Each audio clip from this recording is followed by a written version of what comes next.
In the previous episode, we discussed the events surrounding the rise and collapse of the Porians and the birth of the Eldari Council. In this episode, we cross the border south to discuss the events that would lead to the downfall of the Brahga. The Brahguans were a group of religiophobic, isolationists, and extremely warlike hunter-gatherers. The first tribe to awaken were the Brahga Fanati, who elected their leaders through a tournament held every 5 years. Zenubius Garda, who had won the most recent tournament, set out to prove the tribe's bloodthirsty reputation by forming the Brahga Fanati Lix, an army of 12,000, and immediately declaring war on the nearby tribe of Nosen Dandu. The second tribe to awaken, in Pau Ebeles, didn't do anything to disprove this reputation, as they sought to take advantage of the impending invasion to gather captives for their own ritual sacrifices, and marshaled 6,500 warriors declaring war as well. However, as bloodthirsty as Zenubius was, he didn't neglect to focus on internal matters and started to build a centralized road system. Those in Pau Ebeles didn't, and so found themselves with a shortage of food as so many of the men were away on conquest.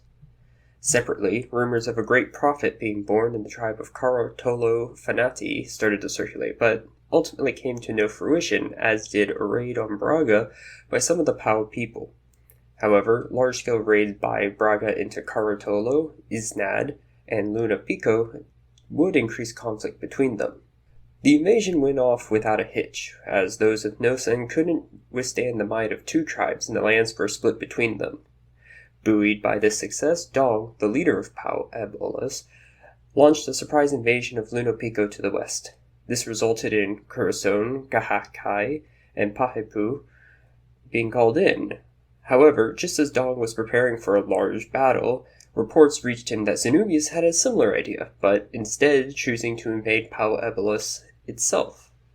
A quick meeting was had between the two where Dong appealed to the idea of a unified Brahga, and that instead of fighting each other, they could conquer others.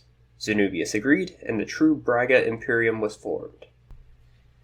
Faced with the seeming endless conquest by the two awakened tribes, and already having been raided by one of them, Kurou decided they weren't going to wait for their turn as target, and declared war against the Imperium, expanding the conflict to a second front. But before we get to the war, let's give some background on those who would play a part, and we'll start with the Kurosone. The Kurou people were an extremely religious, honor-bound people who worshipped the sun and regularly burned themselves to bond with their god. The leader of the only awakened tribe, the Kurosone, was Iko Akua, who was the Pitsuna, a sort of pope. Beyond raising the Lunau Haku Hikaru, an army of 6,000, the first actions of Iko were to try and unify the Kurou people, calling upon their shared religion. But while the other tribes were amiable to a pact defending the faith against foreigners, they weren't about to give up their freedoms just yet. Iko agreed and soon moved on to more mercantile pursuits, trading with the Enlistig, Quicklong, the Brook, and the other Kurou tribes. They also started developing a road system that would allow for rapid movement of their army, soon expanding this network to all the Kurou tribes. However, he soon turned from merchant to warlord, with the invasion of those wretched Enlistig, conveniently ignoring the trade agreement he had just forged with them. The war was a brutal affair, with 23,000 lost, but he did come out on top, conquering the lands and using the newly conquered people to expand his army to 10,000. However, as the years passed, Iko turned from his aggressive stance to a more defensive one, disbanding 1,000 of his troops and instead building a series of forts on the northern border of the former Enlistig lands. Not much would happen with the Kurou people before the war would begin. Now, with the war being on two fronts, it was shaping up to be a sizable conflict. However, when it rains, it pours, and the rapid conquest of the Brahguans had caught the attention of those in the east. The Fellowship of Baitos had been preparing to invade northwards, honoring agreements with some of their neighboring tribes, but now started to consider the threat of the Imperium to be greater and called a meeting. There they discussed altering the agreements to move the combined armies west to counter this growing threat. The others agreed, and battle plans were drawn. Alico, the leader of Aquitania, had also formed a defensive pact with Needlick, who had just unified into the Prislohan Trade Republic. Alico breached the idea that, with the threat of the Brahguans, instead of waiting for an inevitable invasion, they should form a military alliance and squash this warlord while they could. Kokot, the leader of the Prislohan, agreed, even though it would hurt his trade network, and another front started to form. So now the war was the true Brahga Imperium against Kurosone, Kahakai, Pahapu, Lunapico, Karotolo, Fanati, and, unbeknownst to the Brahguans, the Prislohan Trade Republic, Aquitania, Saleta, Estahan, Estendre, Amali, Yarol, Draydrek, Diretru, and Plazrat. Meanwhile, the Imperium were busy devising war plans. With their focus in the west, they decided to build a line of forts along the border with the Kurou tribes to guard against any flanking forces while they smashed them quickly, before turning on the Karotolo. One warrior did suggest building forts along the eastern border, but was quickly ridiculed for fearing a bunch of merchants.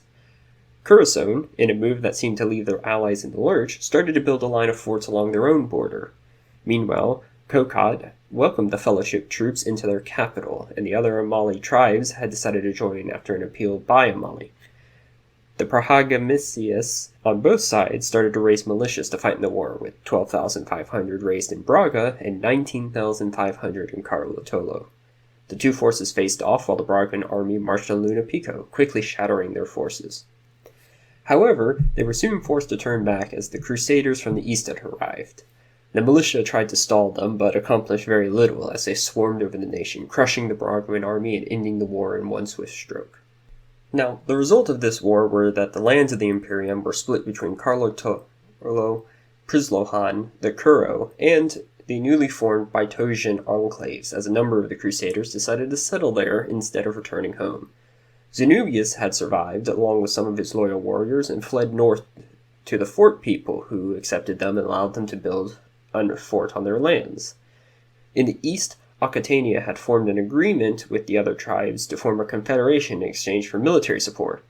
Though the target of this had changed, the other tribes agreed to form a federation, and the Aquitanian Federation was born. Though some of the Kurou tribes had gained influence over the former Imperium lands, Kurosone did not. But even this combined new strength wouldn't save them from the juggernaut to the north.